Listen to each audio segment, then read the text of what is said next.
So, welcome everyone. It's 9. We can begin this webinar. So, welcome to the Ecosystem Discovery Mission webinar of the project STARTUP3.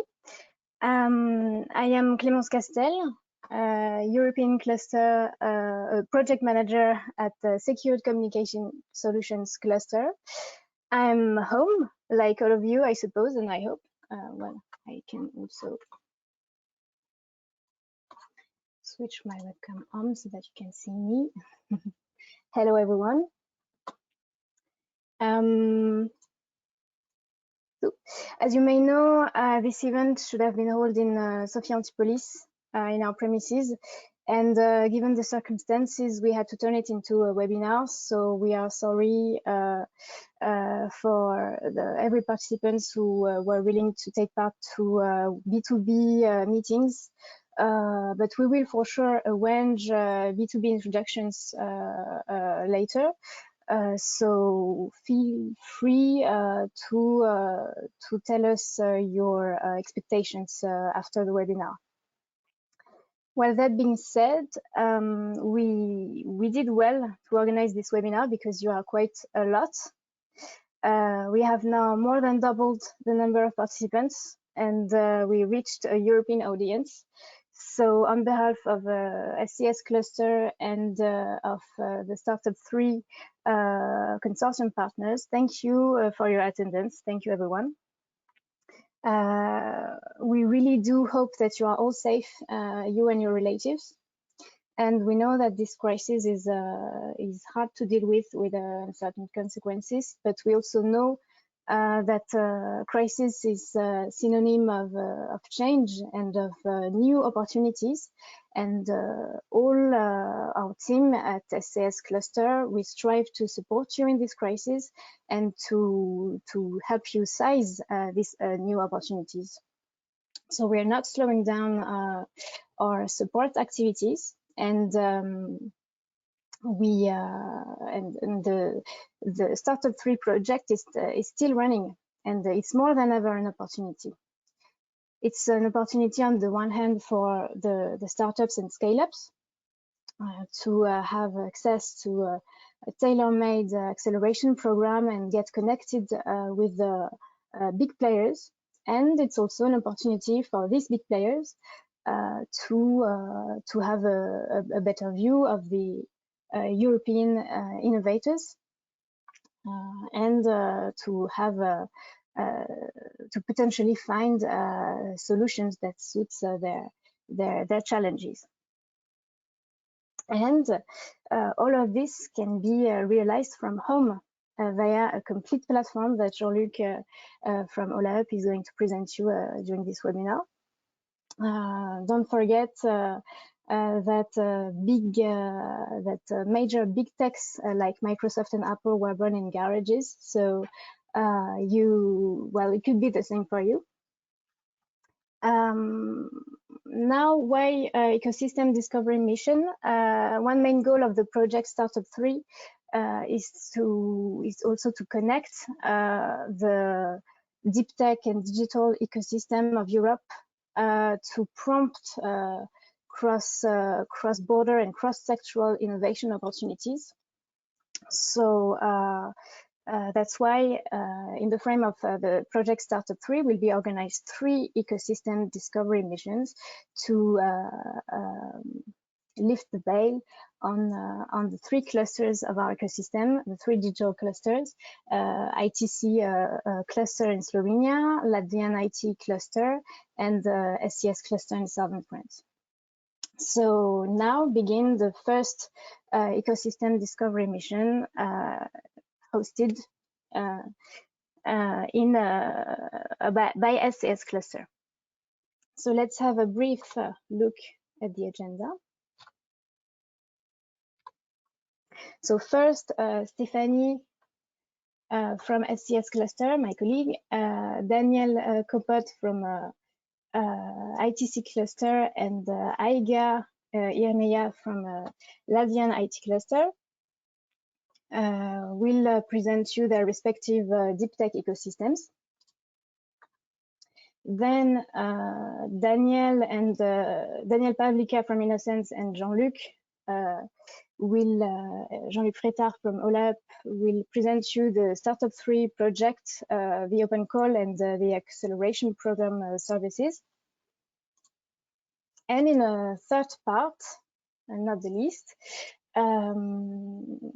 we are lucky to count on the presence of Julien Bonnel of Symag, Pascal Alberici of Amadeus, and Anthony Schufs of INRIA to present us the respective innovation challenges and activities in relation with a startup of these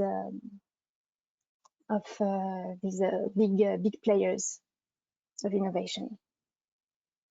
And all these parts that I just presented will be followed by question times that my colleague Guillaume is going to present you, well, according to the rules.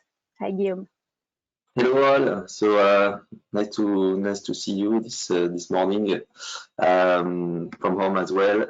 So I will be managing the question. I'm Guillaume from SCS. I'm working with Clémence and Stéphanie on this STARTUP3 project. So basically, yes, you are invited to ask questions all along the webinar. There is on the menu a question panel, so a question log in which you can ask directly your question. I will be able to see them. Please ask the question in relation to the topics that you are hearing. So don't ask questions right now about the open call, because this will come afterwards. So at the end of each session, we'll soon ask questions and we'll ask participants to answer them. Yeah, so feel free to do it. It's an interactive session. We are here to help you. So yeah, have a good webinar. Thank you. And also, if you have any technical questions, you can also ask them here. Guillaume will tell me if something goes wrong. If you cannot hear our voices, for example, you can ask here these questions. I also have to tell you that unfortunately we will miss the presence of Fabien Ailly. He should have spoken in the name of Docaposte, also a big corporation which is supporting the project STARTUP3. And yes, they are indeed dealing with a lot of emergency because of the COVID crisis, and we wish them good luck. So also, before starting the first part, I have to tell you for GDPR reasons that all this webinar will be recorded, and it will be available in replay via our communications medias.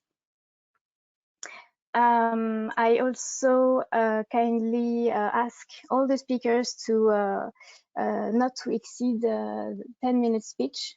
So please, yes, so many of you have other agenda priorities after this webinar. So please keep your speech efficient and short.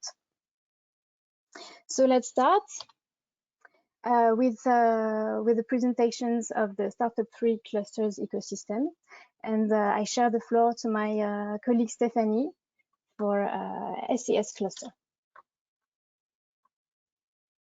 Yes, hello, can you hear me? Yes, I can hear you, and I will share your screen now.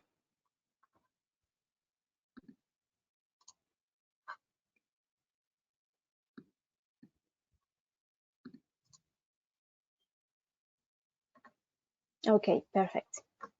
Is it okay? Yes, I can see it well. Should I switch on the camera or not? It's as you want. I will tell you if we have some disturbance because of this. Okay.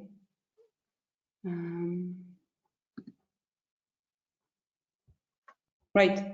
Hi, Stéphanie. Hi, everybody.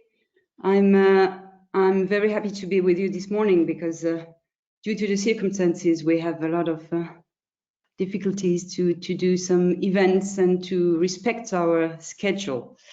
I'm Stephanie Schoen. I'm responsible for all the support to SMEs for the SES cluster, helping startups and SMEs in raising funds or in dealing with their development strategy or going abroad to attend to some international trades. So I'm dealing with all these support services for the companies which are members of the cluster. So I'll be introducing you to the digital ecosystem of southeastern France, because even if the name of the region is Région Sud, we are southeast. Check if I can. Okay. So I will introduce you to who we are and what we do and how we do it, and focus on one specific service, support service for private equity fundraising. So who are we? We are a French cluster, pôle de compétitivité in French, since 2005. And we have been labeled European Gold Cluster in 2013. And our domains, technological domains, are very specific because they are about microelectronics, about the Internet of Things, about digital security, and about big data and AI, artificial intelligence. These technologies are, of course, dedicated to different types of markets, fast-growing markets. And these markets have been quite clearly identified as the health markets, smart cities markets, industry 4.0, so of the future, transport and mobility, and the smart vehicle. The missions we have is, of course, to enhance collaborative R&D innovation on these technological domains and for these markets in priority, and give our help to the startups and SMEs to grow on the markets and to have the possibility to address big companies or large corporates for their business. And last but not least, as you all know, we are in a world of competition. So what we want to do also is to make our ecosystem here quite essential and important, at least in France, better in Europe.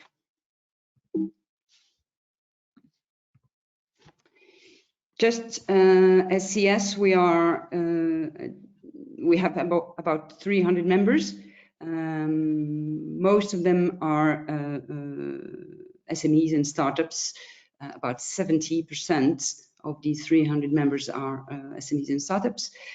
We have a large panel of large corporates and mid-caps, and of course all the universities and research centers and training institutes that are based mainly in this region. So on the left-hand side, you have some examples of large corporates like ST Microelectronics that you may know, of course, Symag from BNP, of course Docaposte, of course Amadeus, and also NXP, maybe you may know, one major player in semiconductors, and Orange, and many others. And some examples of academics like INRIA, which we'll be talking later on, but not also INRIA, also CEA or CNRS, which are major research institutes in France.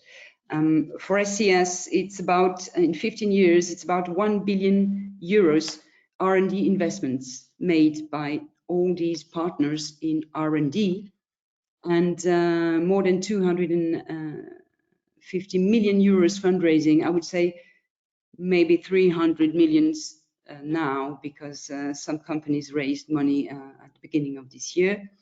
And the companies which are members have a quite fast growing development, so more than 50% growth for the small companies. Let me just go a little bit deeper in the DeepTech ecosystem for each of our technologies, and I have focused especially on the major challenges. So what you can see here is that we have still a lot of challenges in terms of technology innovation. You may also work on these challenges, but the low-power architectures are very important for all the markets I mentioned before, but of course also sensors and actuators, which are major for the IoT, and all regarding the microcontrollers that will be embedded, that will be better with AI, that will be more low-power consuming, will be very important for all the markets. Just a few figures I will just pass on because we have only 10 minutes, but a few figures about the network. So 50 partners are dealing on microelectronics, and the R&D investment for this part is quite a lot, because it's quite expensive to do R&D on these subjects. Regarding IoT, of course, a lot of challenges also regarding the antenna, regarding the autonomy, regarding the security for the objects, also regarding all energy-controlled AI for objects and gateways. So the network is quite big on this subject, and more than 150 partners in this subject in southeastern France, mainly startups on various subjects on various markets, because the IoT is of course, the booming subject for the next 5 years. As far as AI and big data is concerned, of course, there are a lot of challenges.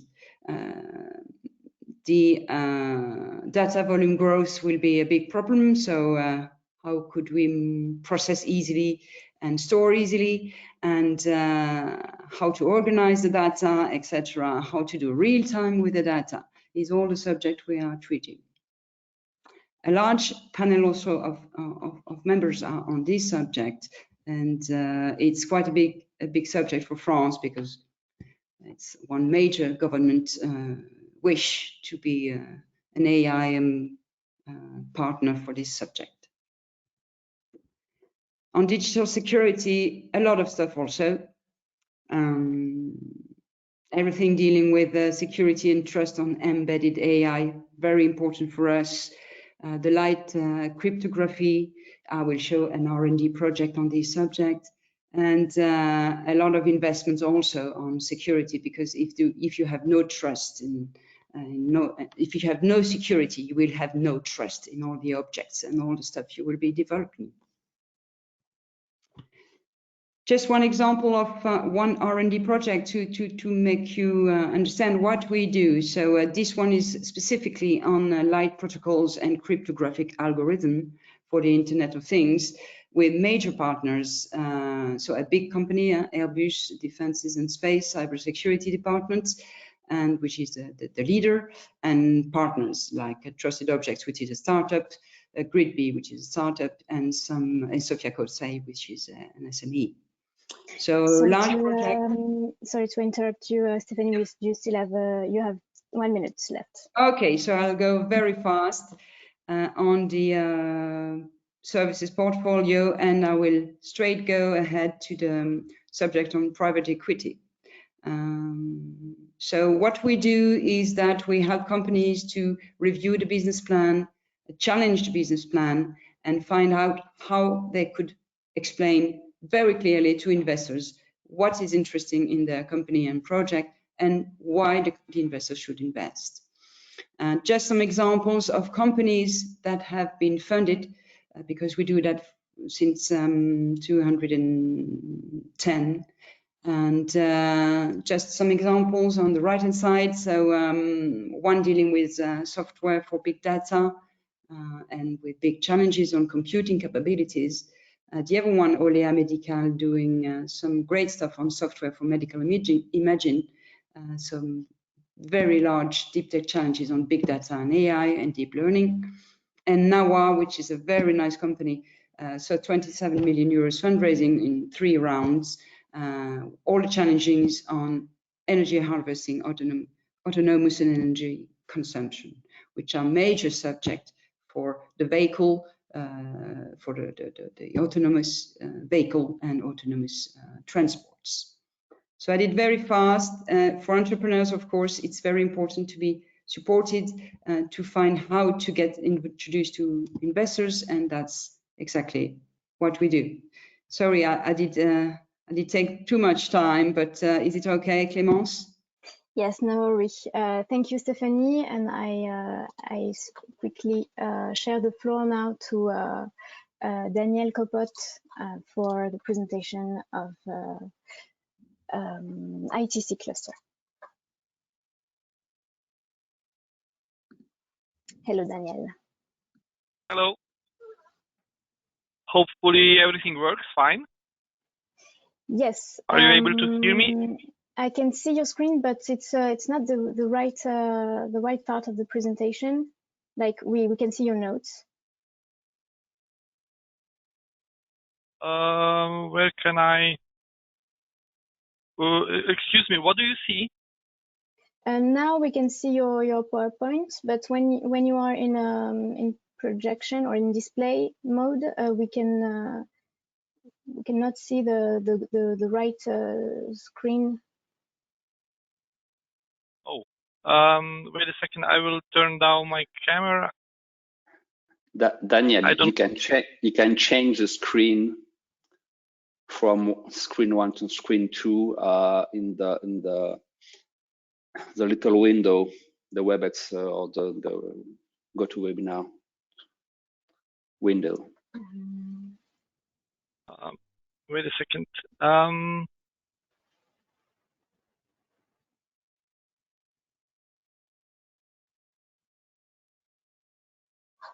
Is it this one? Aha. Wait a second. No. Where do I change this? But should I continue like that? Is it okay? Yes, you can continue. We can. Yes, it's working, Daniel. Maybe try to put it in full mode, like you know, the little screen button in the bottom. Yeah. Well. Is it okay now? No. If you see the option show screen up on the left, and you can choose the screen from screen 1 to screen 2. Now? Well, or maybe we can follow your presentation. Is it working now? No, it's still the same. It's still the same. Okay, but let's follow like that. Yes. Okay, sorry about that. No problem. Well, thanks a lot. Thanks a lot for organizing. Really looking forward to this project, and of course, hopefully you are all safe. Unfortunately, of course, I would like to be present in France and do it in person. But okay, we need to adapt. So my name is Daniel Copote. I'm coming from Slovenia, from ITC cluster, Innovation Technology Cluster. This is a small cluster in northeastern Slovenia, and we are covering rural development, especially focused in farming and food production. So what I would like to explain to you is how we transformed cluster into digital innovation hub, which is very, very hot topic, and of course as being a digital innovation hub agri-food and becoming a European network I would like to focus on that as well. So this is where we come from. Innovation Technology Cluster was historically aiming at fostering cross-sectoral innovation, and basically with a combination of ICT and Agri and people covering rural development, we have been basically focused into turning sectors into being smart. We have been active mainly as a technology transfer office, and with a land of diversity, we have been mainly active in Slovenia. Lately, we are more and more focusing abroad and covering Europe. What we discovered in the past is that we needed to support farmers differently that we did. So because there is a huge pressure in digital transformation, also in this very traditional sector, which is agri-food, and as you know, with the availability of many technologies and trends all over Europe, and of course taking into consideration a big concern at the European level that the financial support is not basically going to the right hands, or basically the financial support is not going to the hands of end users, which are in this particular case farmers and small food producers. We need to somehow approach them differently, where farmers should be put in the center. And of course, when putting farmers and small producers in the center, there are all sorts of needs from their side. They have challenges with the complexity, a lack of skill, lack of finances. We have done a lot of research on that. There is a lack of basically of ability to digitally transform, and that is what we try to help them. So the importance of technology transfer and living lab approach is becoming more and more important. The solution or the answer which we wanted to give to the whole situation is, of course, Digital Innovation Hub. We have been, of course, developing the organization or a network following the European approach, and we are representing a one-stop shop providing services to target groups through a multi-partner cooperation or multi-actor cooperation. This means that we are not alone, since the digital transformation is a process which has to deal with many different angles and many different knowledge. We have been gathering many different organizations, ranging from universities to business support organizations, supporting SMEs, and so on and so on. Sorry to interrupt, Daniel. We cannot see your slides. We can just see the first one. I don't know if you were moving them or not. Or yes, of course. Yes. Okay. But how is this possible now? Because I'm already at the fourth slide. Okay. So now we can see it. Okay. Okay. So you have been seeing only my first slide. Just to refresh. Only the first one, yeah. Yes, just to refresh. This was what I was showing.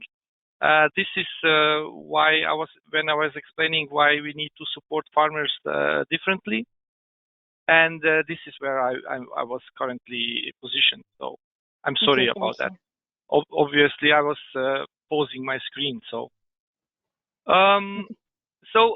When gathering all the actors around the ecosystem, such as Digital Innovation Hub, we have decided to to build a unique approach.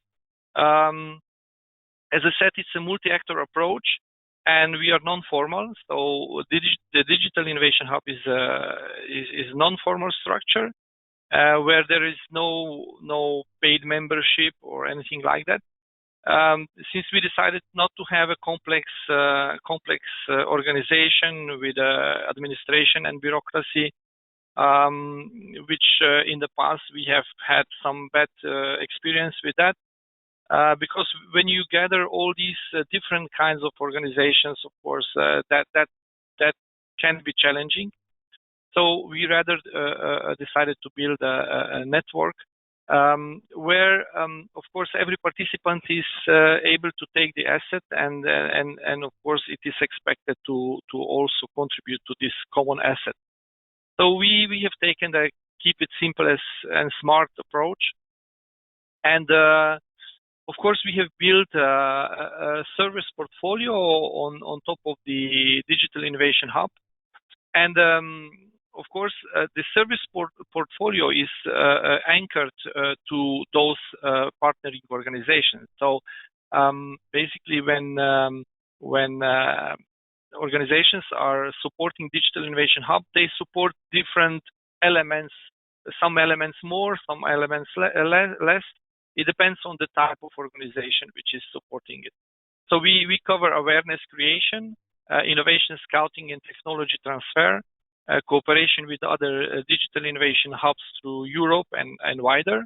Then we, of course, we are acting as a channel for financing and funding, developing strategies and business models.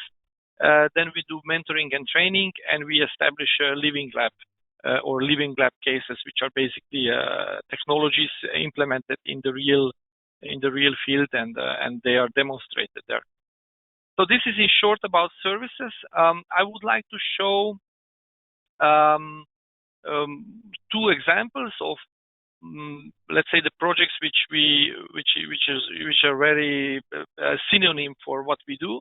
For instance, SciSlope. This is a part of IOF 2020 big scale project where we equipped 12 farms and 3 supply chains with IoT technologies. Basically, we are very proud of this action because we have been going out to small farmers producing vegetables, and they basically help them to install sensors, irrigation control, where they can, of course, solve their problem with irrigation and the pest management. Why is this so important? Because those farmers have had a first experience with digital technologies because they are focused only in their production, and of course there are some solution providers around them, but it's very difficult for them to take those technologies and play with them. So that is a first kind of first appearance of using digital technologies, test them, see what they how they work, and so on. The second example sorry, is Daniel, yes, again, I'm sorry. Yeah, you have 1 minute left. Sorry. Yeah, the matter is the second. Let's say this is a big scale project, European, where we are very proud to be partnering because we have access to a lot of European technologies and to take and to transfer. But ITC will be implementing IoT technologies in poultry farms, orchards, and vineyards, which is again the same case where we choose end users very carefully and we introduce them with the technology. So the last or the second last thing is cooperation platform. Well, we are inviting everybody who is interested in agri-food to register at the platform, where we systematically track and follow organizations, projects, thematic networks, products and services, living labs, and digital innovation hubs. So you are welcome to register, and the way how we deal with this is not just a database. It's also a facilitated database. So this means that every member gets a facilitator who is basically able to understand farmer needs, who is able to connect supply and demand. He's skilled in technology transfer process and being able to also facilitate the whole process, also acquiring financial support, and of course they should also be excellent demonstrators and promoters. So the whole system is based on facilitation, and that's my last slide. Thanks a lot for listening. Sorry for those disturbances and problems. Hopefully I didn't you were able to follow. Thanks a lot from my side. Thank you very much, Daniel, for your presentation. I let quickly the floor to Aiga Irmeya on LITC.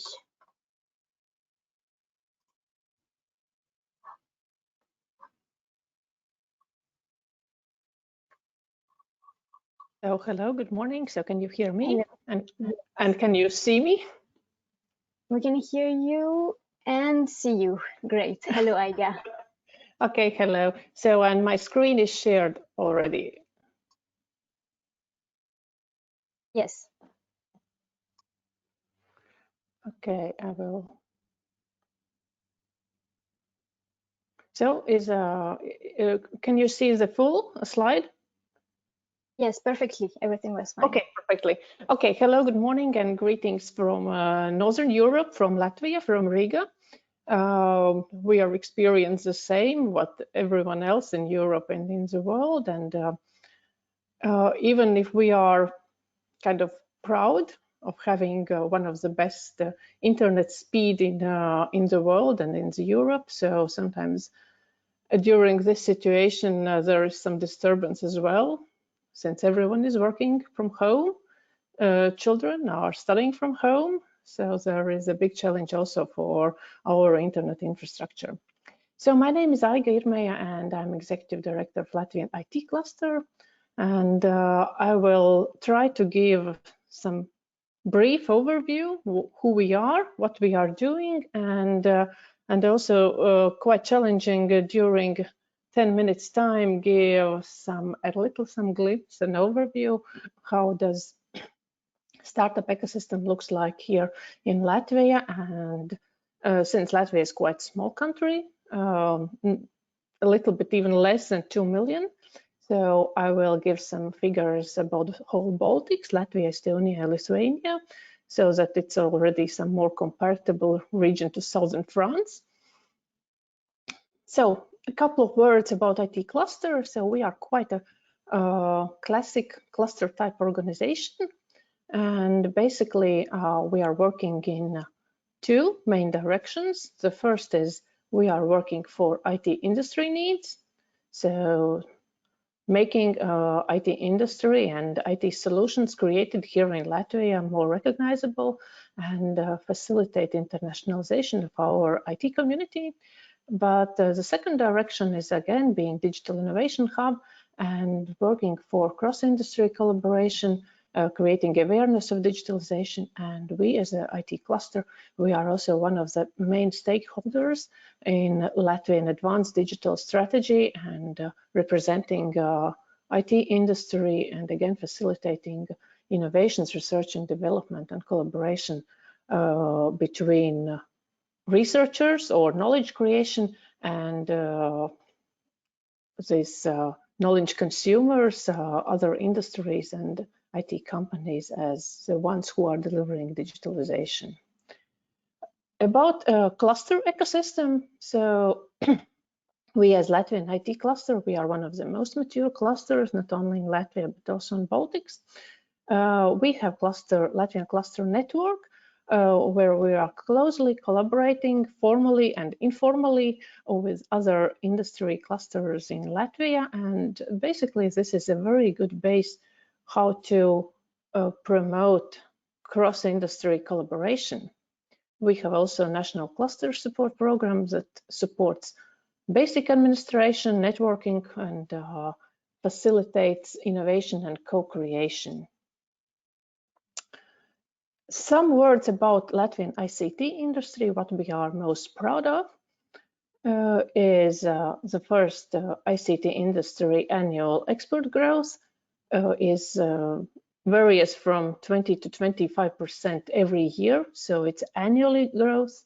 So we see that our industry is very important for economy here, not only in Latvia, also Estonia and Lithuania. We have growing number of IT companies. Of course, it's also with the help of startup companies, and we have quite a big ICT service export. And again, so we Latvians are quite competing with the Estonians, and this is an area we see that we beating Estonians with in absolute numbers of ICT export services. When asked what are the industry success that we are most proud of, then we can name quite a big list. But among this list, it's a growing innovation, startup, and also DeepTech community, artificial intelligence solutions, e-government, 5G, and so on. This is a picture I wanted to show. Probably you've seen this idea and the concept and the problem or dilemma about SME digitalization or digitalization of the economy as it is, that we see this top of iceberg, which is highly digitalized companies, but the majority of companies are not digitalized enough. And it's not enough to work with those innovators and really top companies with a digital excellence. This is, of course, good, and we are always very proud to speak about them. But for real economy, it's very important, not only in Latvia, but also in any country, to work with this underwater part, with those almost 99% of company who are less digitalized. And this is something that we are also addressing as Latvian IT cluster. And for this, there is a created innovation ecosystem that being now implemented in Latvia. This is a five-party innovation ecosystem. This is actually MIT model, and we are following this model because this provides 5 different parties to cooperate in order to boost innovations in economy in general. And we see that a very important part here are this entrepreneur part, which is basically startups. Okay, and now a couple of words about the startup ecosystem. So if we turn back to statistics, then here I have some crowdsourced statistics about the biggest deals in Baltics. And we see that the biggest deals goes for mobility startup, and less goes for fintechs, blockchains, and maybe some robotics, which are more closely to our topic of DeepTech. But still, there are successful funding deals also for this area. Continuing about ecosystem, there is a calculating funding per capita. It means capita per population. And this is a survey made by EIT Digital and Startup Wise Guys, which is an accelerator in Baltics. And we see that Baltics are far exceeding Nordic countries and even Central and Eastern European countries with the funding per capita for startups. Probably this is because we have quite a great startup community, quite a great couple of excellent startups funded, but maybe not so big population. We in Baltics are quite happy for environment for startups. Sorry, Aga, just to tell you that you have 1 minute left. Just to tell you. Okay, I'll be very quick.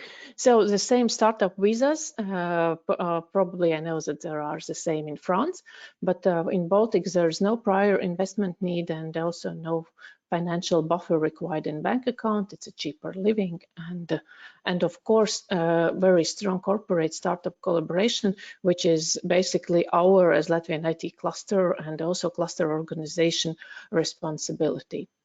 And basically that's it. I hope I made it in time. And if there are any questions, you can feel free to address me in email or ask in the following Q&A session.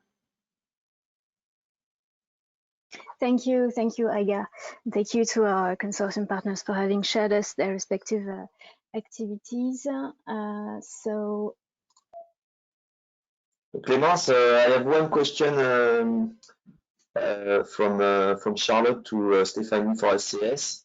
Okay. The question is how many hardware-based projects, for instance, in life science or health, have been supported by the cluster? So Stephanie, I think Charlotte wants to. I can't hear you very well. Sorry, Guillaume. It's yeah. The question was how many projects have we supported projects that are hardware-based, so more hardware-oriented in life science and health? This is a good question. I will not be able to answer quite now because we have supported more than 500 projects, and I should check. But I can check, no problem, and I can give the answer. Okay, I don't see any other question right now. Okay, so we can go on to the second part of the webinar, and that is the project STARTUP3 itself and the presentation of the open call and the acceleration process. I will let the word now to Daniel Pavlika from Innocence to present us the open call.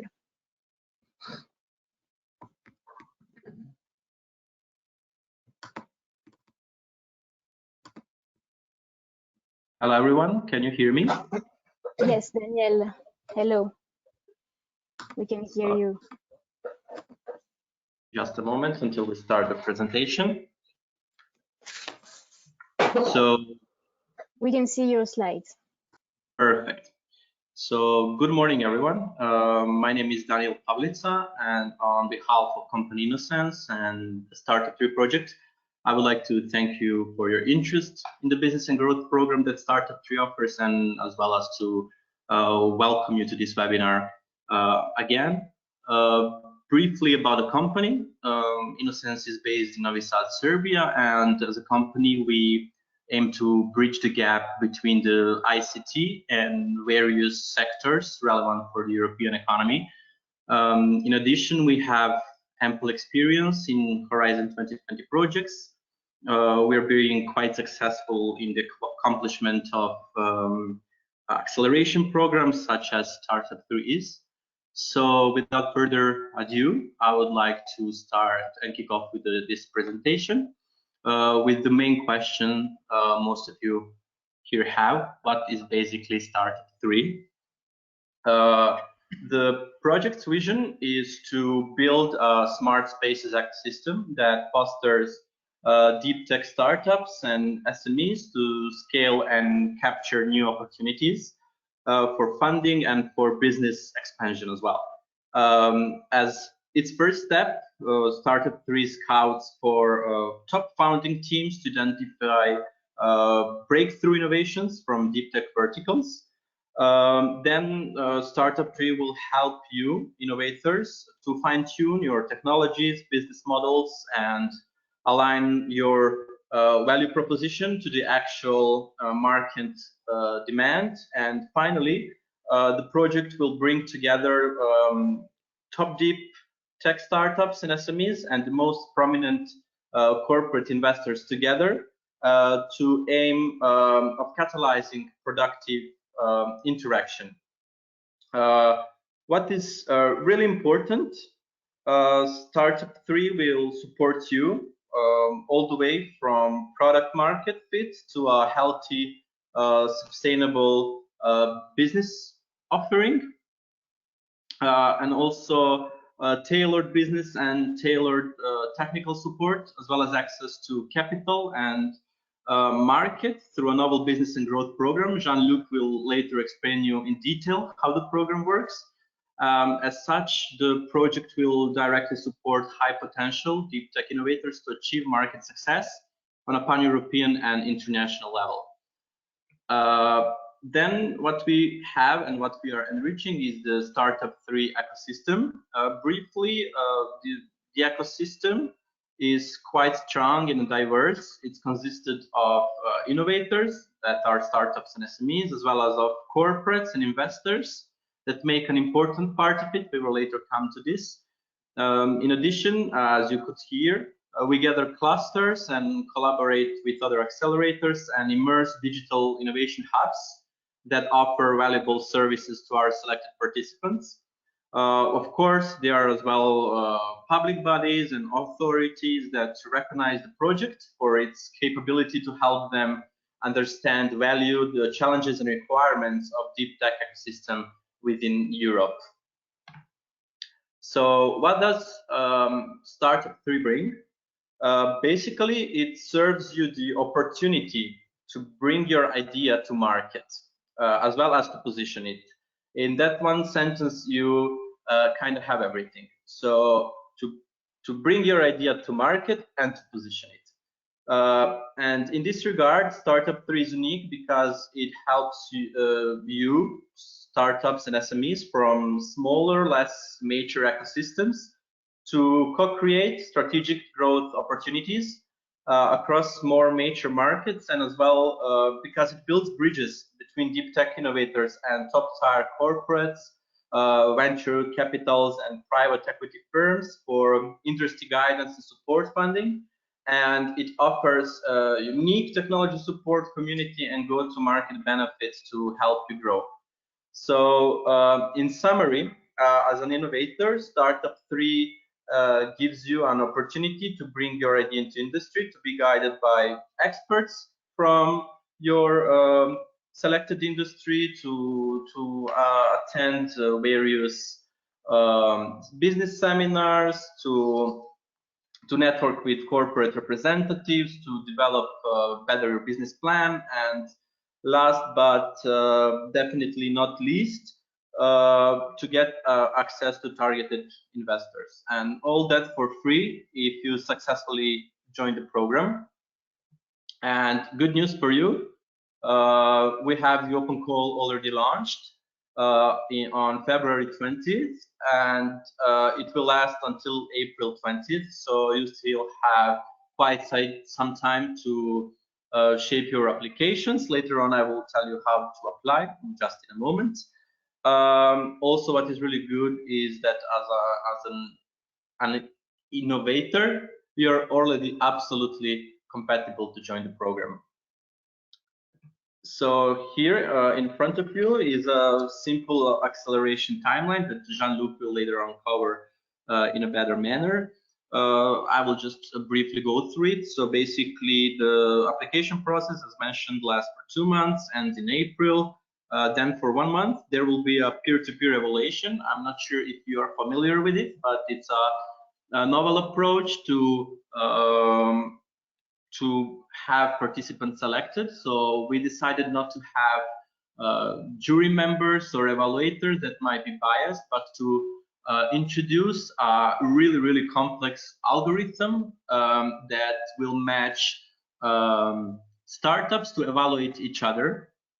And at the end, 25 best evaluated startups by their peers will enter the best potentials phase that lasts for 3 months. Then we will have 10 of them going to the second phase, and the last phase that lasts for 3 months as well. We'll have 5 best deep tech startups. So again, I repeat, I will not go through the acceleration program itself. That will be done by Jean-Luc. But rather, I will be here to explain you how to apply. If you have gone to our website already, then first thing you see is a pop-up window that tells you apply now. We couldn't be more subtle when it comes to that. You click on that page, it brings you to our STARTUP3 hub that you have the application formulary in one of the 4 blocks. It's rather easy to fill it out. What you need is to create a video that will answer the 3 questions that we will go in the next slide.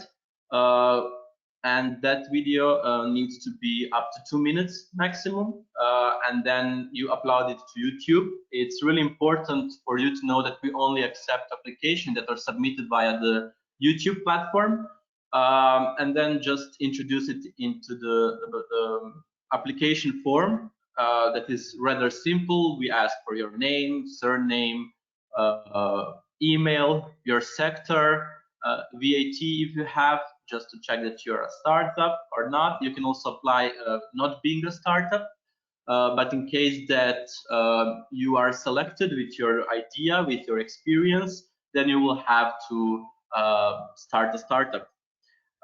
So basically, those 3 questions that we look to be answered are about your competencies, such as your previous experience and your current activities.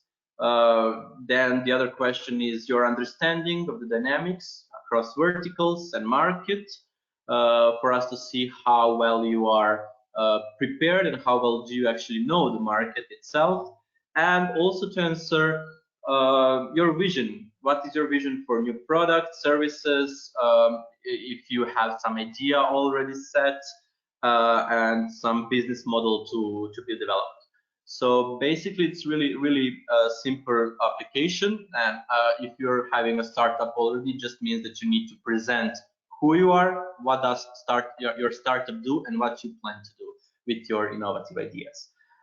Everything up to 2 minutes. I repeat, YouTube link, and the application process can be found on our website as well. So we also have here corporates and investors. It is a pool that we are building currently on the platform that selected participants will have an opportunity to enter. We have entered more than 100 collaborators, investors, and corporates. Here are just one of them that joined us recently. And as I mentioned already, the business and growth program is sector agnostic, meaning that any deep tech solution in any sector of European economy can apply. So we, as well, with these investors and corporates and supporting organizations, we aim to cover as many industries as possible and to engage various corporates and investors, etc. As you can see here, we have been enriching the list day by day. You can follow. We also have the list on our website as well. And for example, we have NVIDIA joining us recently. So if you're willing to collaborate with such an innovation giant, Startup3 is the place to be.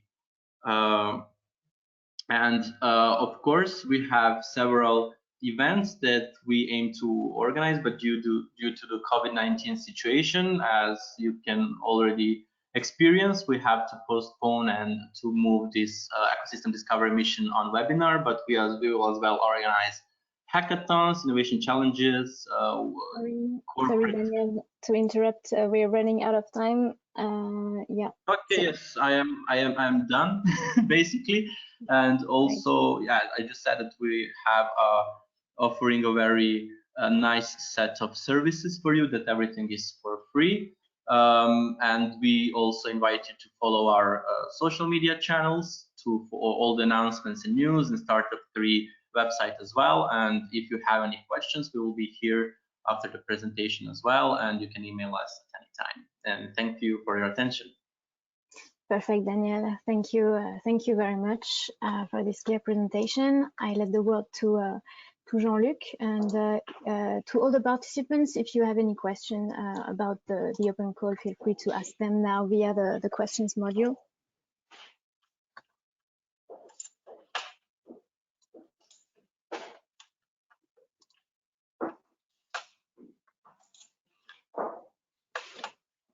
Okay. Jean-Luc, I can see your screen.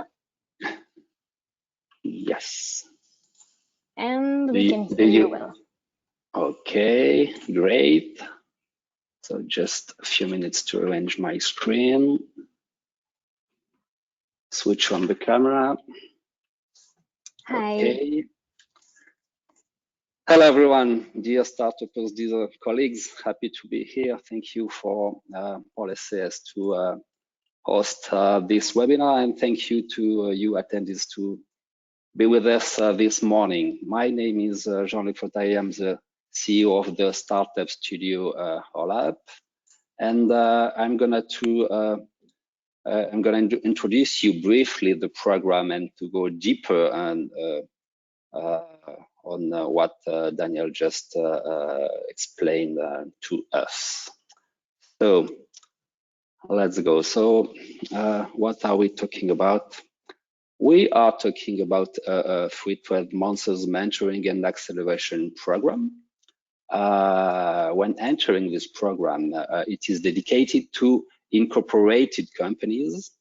It will start after the open call selection phase in order to focus on the 25 best deep tech projects and applicants. Well, the STARTUP3 program relies on a one-of-a-kind combination of an acceleration methodology and a collaborative digital platform. On one hand, you have the ideation to market methodology, which is a result of more than 10 years in concrete innovation and venture building experience. And on the other hand, you have Founder Studio, which is a collaborative digital platform that implements the methodology. It takes into account the specific context of each acceleration program. And in that case, we are building a dedicated release for STARTUP3. Keep in mind that Founder Studio is a one-stop shop platform providing tools and high-value contents to facilitate startup building, piloting, and growing.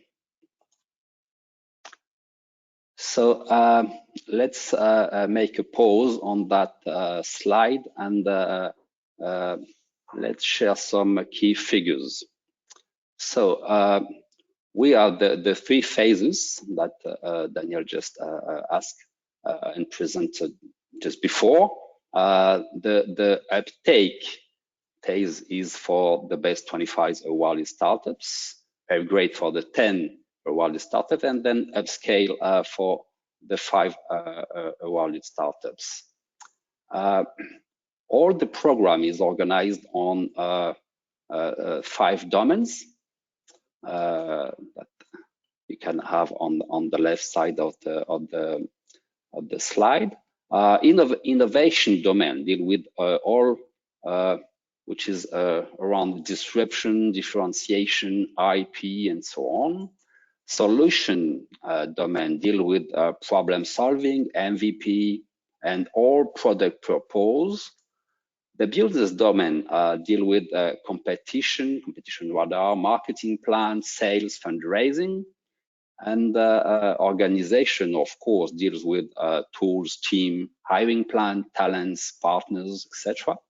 And then operation domain deals with tech, design, GDPR, for instance, and security tests.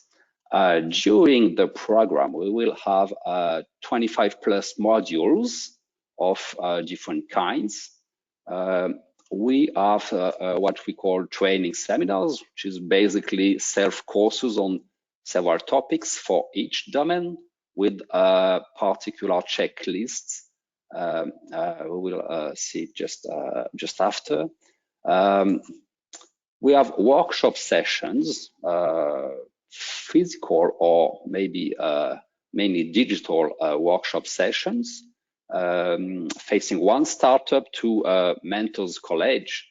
The aim of workshop is to concentrate the mentoring effort in order to optimize the project in every strategic fields. Then we have, starting from phase 2, we have coaching sessions, basically one-to-one or one-to-team coaching sessions on soft skills, behavior, and mindset, basically. at the end of the program in phase 3, we will enter what we call tribune sessions, basically one startup in front of specific colleges, such as investors or corporates. And of course, we will have dedicated meeting sessions, basically a one-to-one business or funding meetings with investor or clients. We have, during the program, 4 colleges. Obviously, we are STARTUP3 consortium members. We also have investors college, such as BA, ASBA, VCs, CVCs, etc. We have corporates college. Any companies active on innovation in general and DeepTech in particular in that case, and we'll have the opportunity to listen to some of them just later on.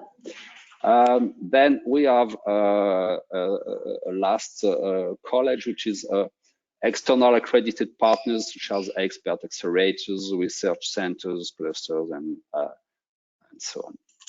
Okay, so I do not take much time on that slide, which are the details of the 3 phases.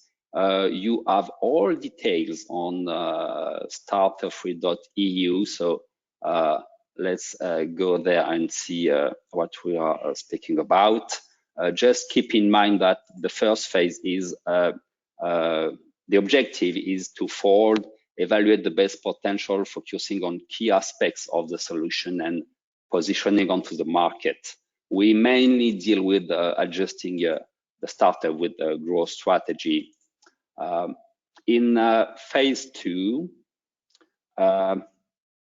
we are closer to each team, and we go deeper on previous topics, and we now focus on more, I would say, bankable aspects such as marketing plan, sales, hiring, pitch optimization, and so on and so forth.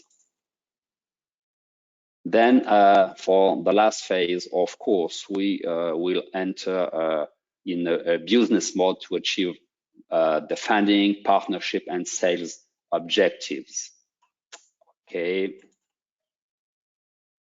So now just have a look to the Founder Studio platform. The Founder Studio platform is the natural materialization of the ideation to market methodology. It is a multi-oriented or multi-faces tool or tools for all stakeholders that gives an all-in-one digital solution in order to maximize the collaborative efficiency. It is very important to organize a pan-European acceleration program. So few explanation on the Founder Studio platform. It is a collaborative tool that enables stakeholders, mentors, corporates, investors, etc., to share the right data at the right moment. In fact, it is designed to maximize interaction and quick improvements.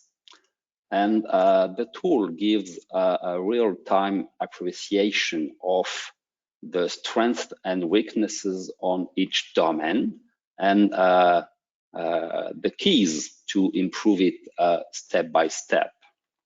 So let's go deeper.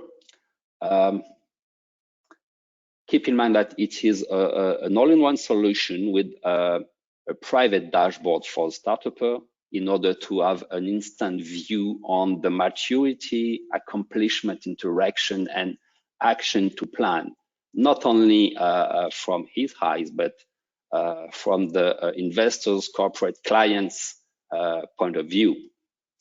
Then we have for those stakeholders a clear one-page project with key elements. The one-page project enables any stakeholder to have a quick overview of the project and its evolution. Then we have sorry, yes, you have 1 minute left, just to tell you. Okay, so very quickly, we have a training room with added value contents for each domains. We have data room to concentrate documents and to share with all stakeholders. We have radar, etc., etc. We have what is very important, a fundraising zone with a pre-instructed step-by-step fundraising plan, and of course integrated and private messaging tools to manage recommendation, direct advices, etc., etc. So I'm gonna go directly to just a few words on that. Of course, as it is a multi-phases tool, each college members have a particular views on the project according to what they are granted for. For instance, an investor profile can manage his own deal flow and just work on what he or she is interested in. While, as you may understand, it's the central tool for the program. And well, I kindly recommend you to visit STARTUP3.eu, and you innovators and game changers, come and apply. And thank you for listening. Thank you, Jean-Luc. If there are some questions, I let Guillaume answer them. I don't see any question on this session, Clémence. Okay. Maybe you can double check on your system to confirm there is no question. Okay, no, it's just the one related to the first part. So, I see one just right now. I see one just right now. So okay. I'm reading it. Okay, I'm reading it live. So for Marie, so she says it looks like the call is geared towards early startup looking for coaching to get started. And either seed money or round A investments. We are a company with already 30 employees, Fortune 500 American investors, and our product is already built. We are mostly in need of round 2 investors and maybe an external eyes to tweak our business model. So she wants to know if they are in the right situation for STARTUP3 acceleration program. So maybe it's I guess the question is for Jean-Luc, would be. So for a startup, I'm not sure. Already, I understand all the question, but basically, if for the moment or for the open call, and especially after, if the company is incorporated and works on globally on DeepTech, yes, the startup is eligible. Does it answer the question? Maybe you can repeat, Guillaume, the situation of the. Yeah, so it's a startup that has already passed the round A investment and. Hello from my side. This is Mladen speaking. I don't know if you can hear me. Hi, Mladen. Yes, we can hear you clearly. Okay. I'm so pleased to be with you. I will briefly respond. So, yeah, the answer is of course, because on one side we are focusing on startups and those innovators to become startups with high growth potential. On the other side, we focus on scale-ups. That practically means that regardless of the fact that you have already attracted a particular investment, you have already put your products and services to a specific development level within your time plan of activities, you are still more than welcome to join, because in most of the cases, all of our services that Jean-Luc has presented will actually be of use for any a startup and SME, regardless of the, I would say, investment readiness level they are currently in. And we have already spoken with the corporates and investors in our corporate and investors pool, and they said that they would like to see different levels of maturity within our, I would say, top selected startups and SMEs, because later on they will, of course, explore potential collaboration opportunities. This practically means that you're more than welcome to join. It might be the case that your presentation and your pitch and your application itself will be more mature than some of the, I would say, less developed startups and those innovators willing to become startups.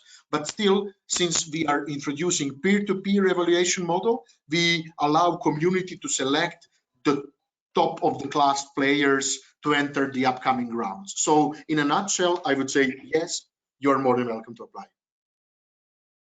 Thank you, Madam. Very clear. Very clear. I hope Marie is happy with this. All right. Okay. Maybe if other participants have some questions, they can raise their hand, and we still have some minutes to ask their questions. We can let them the.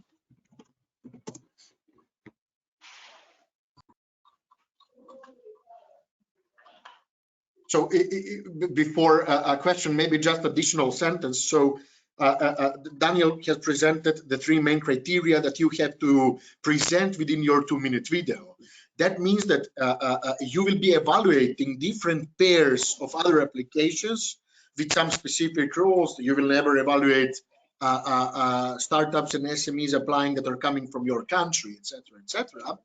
And you will be evaluating him, but by actually expressing which particular of the pair you are comparing at a certain round is better when it comes to these 3 criteria that you already know, because you have prepared your video and your video application based on those 3 criteria. So the process is very lean. It allows you to swiftly go through a pair of other applicants and simply say video number 1 is better in criteria 1, video number 2 in criteria 2, and video number 2 in criteria 3. So it's very simple and agile evaluation method that, of course, will allow you to swiftly go through the process. Okay. I see another question, so I will read it live. Ségolène is asking whether so there is a peer-to-peer evaluation. So how much time should we take into consideration for this peer-to-peer evaluation? How many other participants will we evaluate? So I think, Mladen, you have you already have the answer there. Yeah, many thanks for the question. So very briefly, so the time window of the evaluation process will last for 1 month, meaning from late April until late May. Our acceleration process that Jean-Luc has explained will start from 1st of June with the first phase. This is the plan that we are foreseeing at this moment. So this means that within 1 month, within approximately 30 days, you will have several rounds of evaluation, let's say for the time being 5 or 6. That is, and every time the system will give you a hint, a notification, email notification, oh, there is a group of pairs that you need to evaluate in a specific round. So let's imagine that in the first round, you have to evaluate 3 pairs of applications. So this practically means that you can do it within 15 minutes. Why 15? Because you need 2 minutes to watch the video number 1 in every pair, additional 2 minutes to watch video number 2 in the same pair, and then you just click which of the videos is better. So if you have 3 pairs to compare in this particular round, you do it within the framework of 15 to 20 minutes. And then you repeat the process in the, let's say, 5 or 6 round within a window of 30 days. So practically it means 5 or 6 times, approximately 20 minutes each time. And they are, of course, spread across the time plan of 30 days. So I would say it will not take you in total more than 1.5 or up to 2 hours of watching other applications and just ranking them with a very simple methodology. I hope this clarifies the question. Yeah, I think it's some answer. Before the next one, I'll just add additional sentence. So practically, you will have the opportunity to see how the communities are developing across many European countries, and this is an added value of the process itself.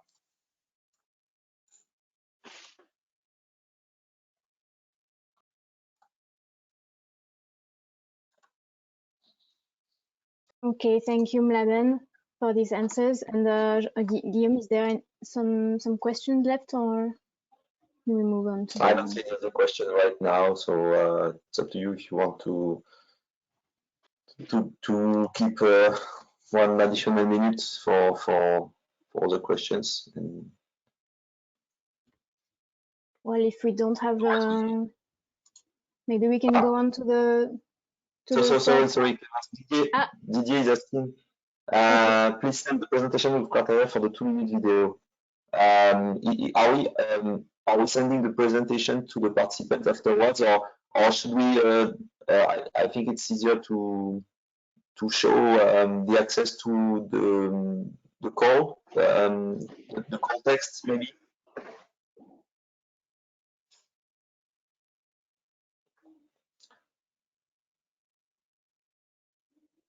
Clémence or Mladen? Can you repeat the question? The question is where can they find the criteria? Yes. So what there is a guide for applicants available at Startup3 Hub at our Startup3 website, and you can find there all the information regarding, a typical acceleration program guide for applicants and criteria that are needed. But basically, we can explain them. And regardless of your legal structure at the moment, of course, you have to be a startup, SME, with the definition of the European Commission, what fits into the SME. You can be from any particular industrial sector, and even you can be an individual or group of individuals applying. And in case you are in the selected top 25, then we will just ask you, and this is the precondition of the call, we will ask you to start up any legal form that is available in your specific country. So this practically means that you can easily apply even though you don't have a legal entity at the moment. And on the other hand, we are sector agnostic, as Daniel said. That means that you can apply regardless of the fact where your particular product, service, solution is intended for in terms of application domain. So if you have solution for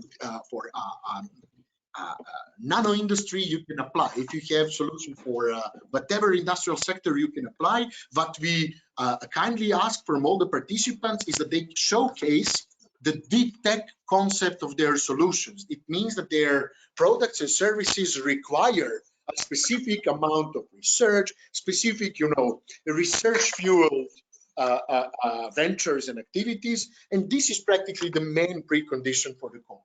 And of course, we will gladly share the presentation of the open call. I don't know, Daniel, if we can even upload it to the website so people can freely download it from there, so they have in few slides the open call summarized. But again, we kindly advise you to check our guide for applicants, because this is the official document that European Commission has approved.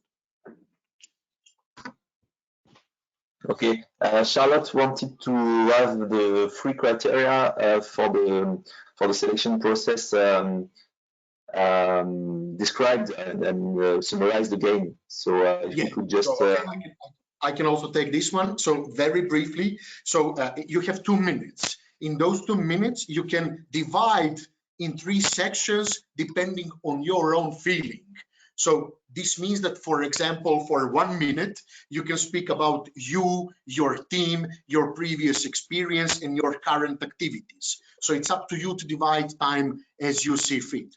So practically, you present yourself, your group, your team, and you say what is the experience, what you are working on currently. So we want to see how the team is structured, not we, but all the other peers that will be evaluating can see actually what is the team and what are the previous experiences and knowledge and I would say capacity in terms of people. The other thing is understanding the dynamics across verticals and domains. This practically means that if you are developing, I'm just giving an example, a solution that will help particular industrial process to improve, you should spend some seconds, some 20, 30, 40, depends on you, explaining that you understand that this specific industrial sector domain has some problems, some challenges, and that you are proposing a solution that will tackle those challenges, that will help those clients to improve their operations, and that will also help you to have better business operations. And the last part is vision for your product and service. We understand that you cannot reveal in 2-minute video specific details of your product and service, but what you can do, you can simply give a hint how you intend to solve it without revealing any IP specific parts of your solution and service. So evaluators can understand that you have a clear vision and clear idea how you will propose this product and service to the market that will be of use for your clients. So those are 3 criteria, and once you film yourself and your team, and once you upload and apply with those, you can easily later on evaluate others, because you will see who has also answered to those 3 criteria in their specific video. So if we, thank you very much, Mladen. If we don't have question left, I don't know if we have some left, Guillaume. No, I think it's clear now. Okay, so just Clémence, just a few words to concerning the question for the mature startups. Of course, for those who are more mature than I would say young startups, more than the coaching, if it is not needed, it's also a way to extend at a pan-European level, and just, yes, keep in mind this for your interest in the program. okay, thank you. We can now move on to the third part of the webinar, and not the least. So thank you, Daniel, Mladen, and Jean-Luc for having answered these questions on the open call. So now the major players of digital innovation will present us their respective activities, specifically their technological orientations, innovation challenges, and activities involving startup collaborations. So I let first the floor to Julien Bonnel on behalf of Symag from BNP Paribas.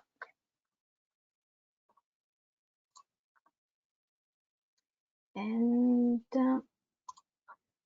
you should be invited to share your screen now.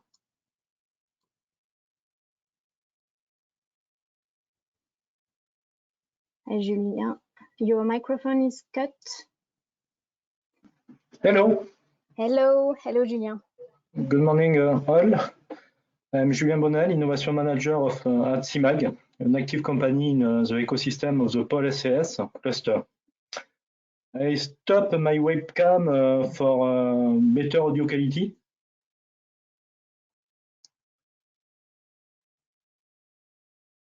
And begin my presentation. First, Symag is a subsidiary of the BNP Paribas Group, attached to the personal finance entity, itself linked to international financial services in the organization of the BNP Paribas Group. Symag has several activities, including software publishing that I represent. We provide and integrate software solutions for the retails, as point of sale management, loyalty program management, customer management, back office, and others. Our R&D center is in Sophia Antipolis, in the south of France, near Nice, in Région Sud. We have an open and co-innovation approach because even if all is stopped now, the world is changing faster and faster. Retail and banking goes digital, customer journey are diversifying with no fast technical evolution. Our software solutions are the heart of transactions, store and online. We cannot cover all the bricks associated with managing the customer experience. An open innovation approach with collaborative business model allow to bring value to our solution to cover and anticipate new customer journey.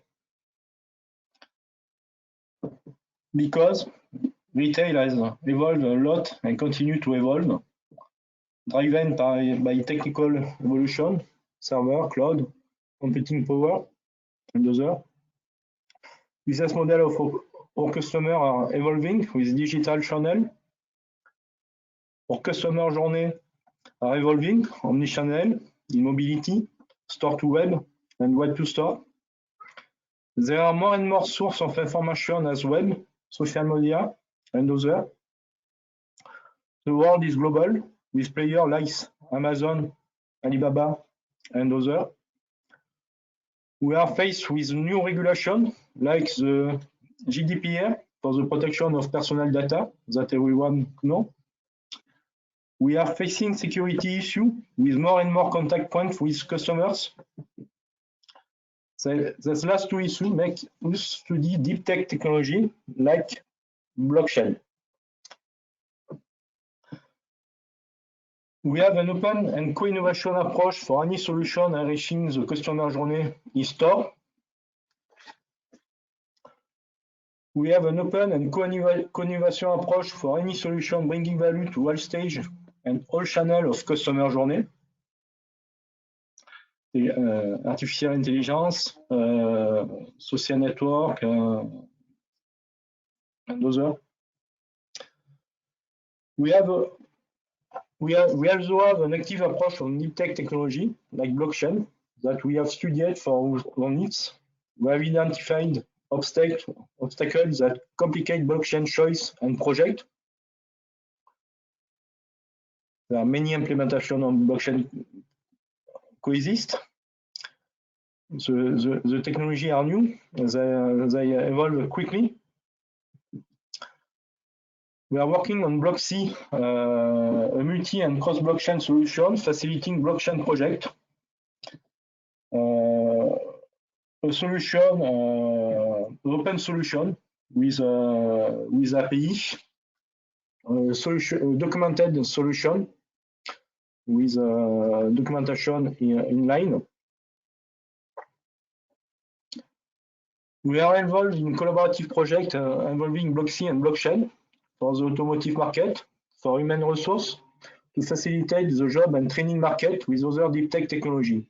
Source are the artificial intelligence. We help a startup to implement blockchain in many applications. We participate in hackathon, for example. We have a lot of early adopters for use the blockchain technology. On STARTUP3 project, we can cooperate with initiative startup in the STARTUP3 ecosystem in many related areas in our business. For example, innovation project with Internet of Things to improve customer experience, customer journey, etc. Innovative project with artificial intelligence applied to store management, analysis of customer journey, customer knowledge, product and services, recommendation, impulse buying, coaching journey. Other example, innovation project with security technology to improve the security on point of contact with customers, on retailers information system, etc. Other example, innovative project with augmented and virtual reality technology. For example, virtual store visit, RH product information, staff training, help for seller, etc. And we can work with innovative startups for exploring the use of blockchain in all sectors via cooperation around blockchain solution, with the objective of demonstrating the value of this technology with proof of concept and experiment in laboratory mode or with customer pilots with collaborative business model.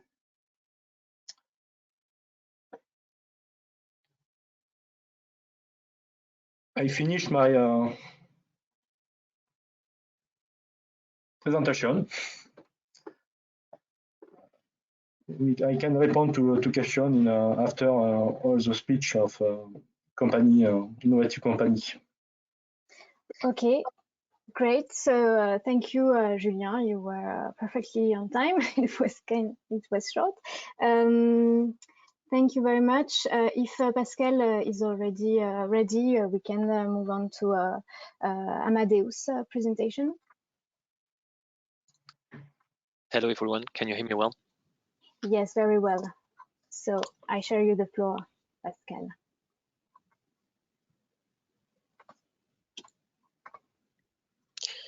Can you guys see my screen? I can see your screen, yes. Okay, good. So I'm Pascal Alberici, working on ops. The other way around, sorry. Again. So Pascal Alberici, part of research, innovation, and ecosystem at Amadeus. I'm going to tell you what we do at Amadeus when it comes to innovation. And before I jump into that, let me give you in one sentence who we are as Amadeus. Amadeus is one of the leader in the travel sector. Our, let's say, main role is to help airlines, hotels, and airports, and all the players around the travel sector to get the best IT services and offers for them to serve their customers. So back to innovation at Amadeus. I just wanted to kind of give you a little bit of what has happened in the past 10 years. I mean, we've been able to change so much in the way we behave and the way we consume that it has been very, very impressive. I mean, moving from taxi hailing to taxi booking, moving from CD shopping to video on demand, as well as moving from selfies to virtual reality. So many things has happened, and that's just an example of, and you should understand that. What's going to happen within the next 10 years? And that's exactly the lot of questions we are asking on a daily basis. And in order to ensure we are ready for this next decade, we have put together a lot of efforts when it comes to innovation. So innovation is not just a big word or an idea, but it's on our side something about delivering value, like Airbnb, like the iPad when it was created, or Uber, and I can mention Netflix as well. I mean, our role is to do the same in the travel sector. And this is why we have invested more than 6 billion euros in the past years in innovation, research, and development. So innovation is something different, but not only different, that should have an impact. And the impact is definitely key, because, I mean, innovation should serve or solve a problem for some or most of the population to make it really impactful. And what we have done on our side, as an example here, we have decided to focus on digital consumer as part of our overall approach. Those digital consumers, and when you think about them, are expecting to get everything anytime, anywhere. They are willing, I mean, they want not frictionless experience. They want to click on a button, access to what they're expecting, and so on and so forth. And they are very familiar with the digital. They know that digital is sharing information with others, but they are very concerned about sharing this information in a trusted manner. They want to get a feeling of being unique as well. So everything that is linked to personalized information is totally valuable for them. But all those digital users are travelers, and as part of the overall thinking around better serve our customers, we need to think about that, and we need to ensure we understand deeply travelers' expectations to make sure we can serve as good as possible all our existing set of customers.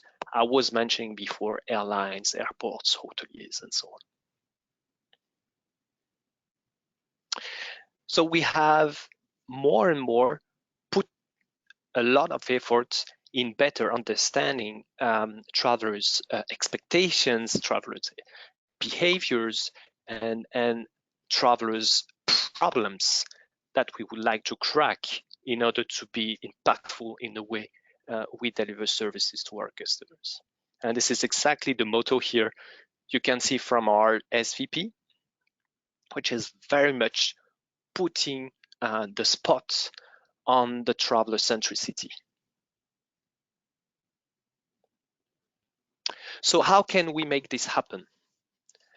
Out of this, we have put together, let's say, 3 main pillars we are working on. So the number one for sure is linked to research. It is not just searching, is finding as well. And that's very important. Number 2 is innovation. And what does that mean in Amadeus? I will tell you in a minute. As well as building together an ecosystem of initiatives to ensure we can foster everything that is coming out of that.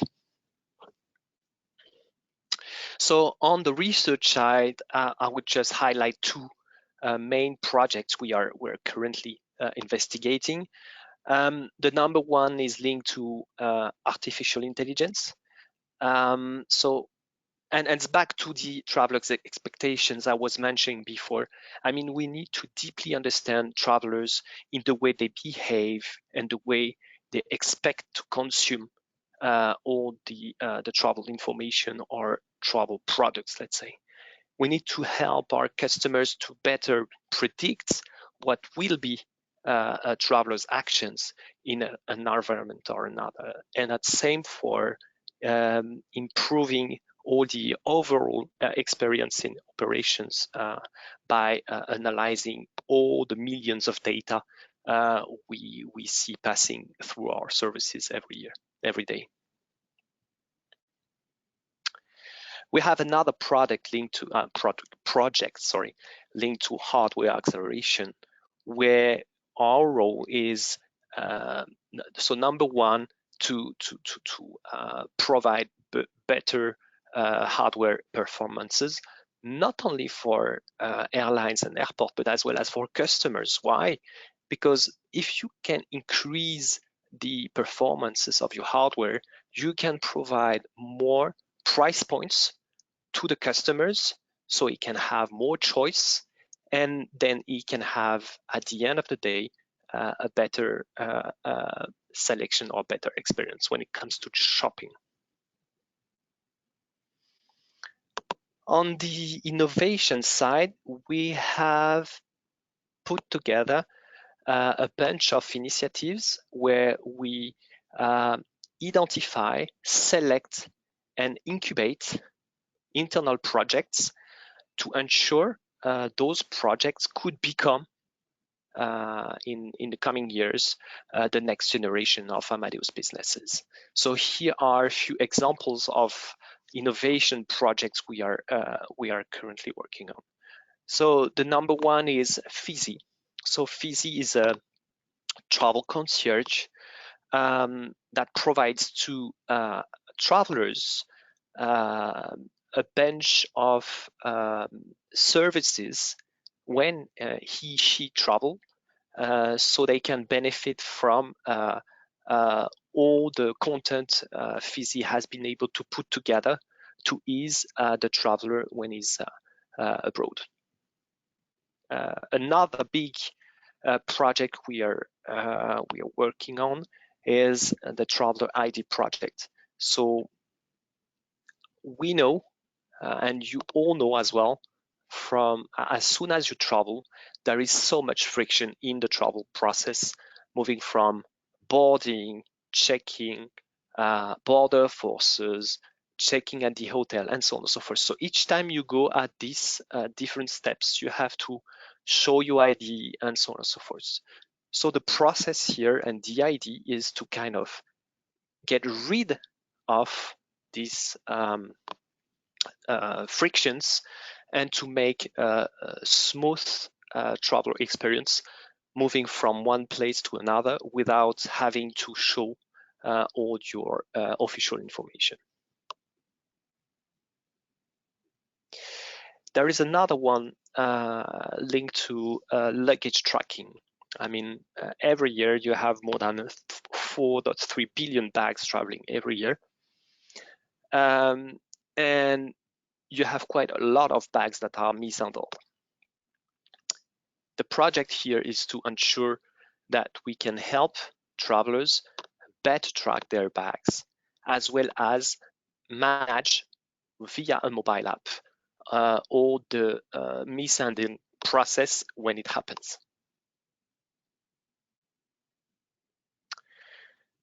Moving on to the ecosystem, here we have put together 3 different initiatives we have in Amadeus to ensure we can help startup better grow their business in different manners. So the number one is the one you can see on the gray square, which is a subset of our investment portfolio.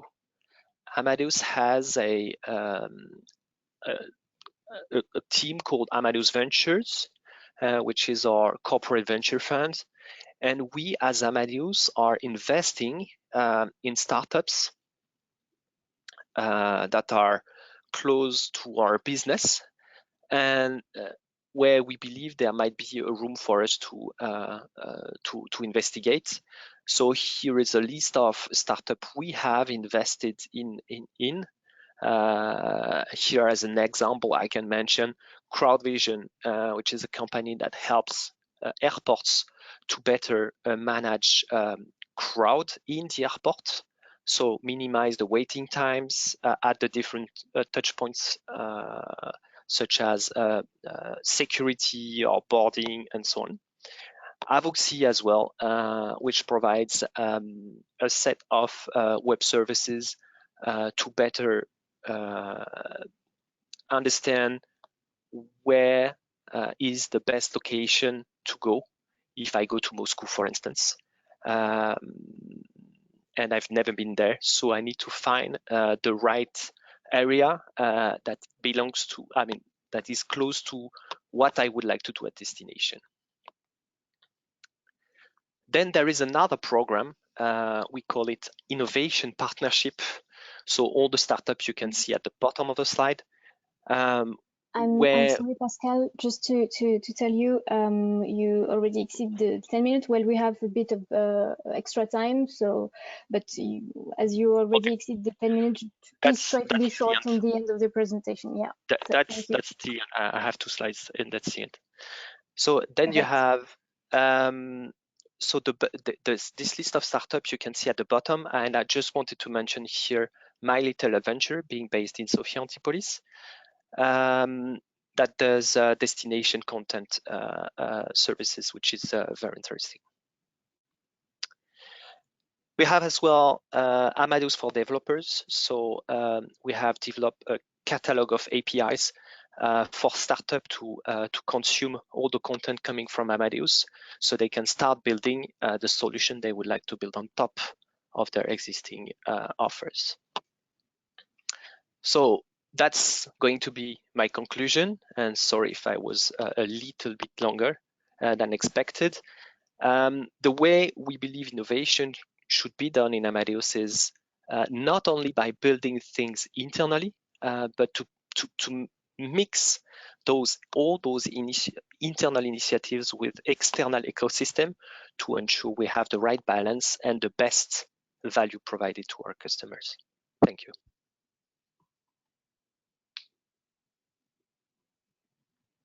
Thank you very much, Pascal. It was very rich and very interesting. I let the word now to Anthony Schutz on behalf of INRIA, the Research and Technological Organization.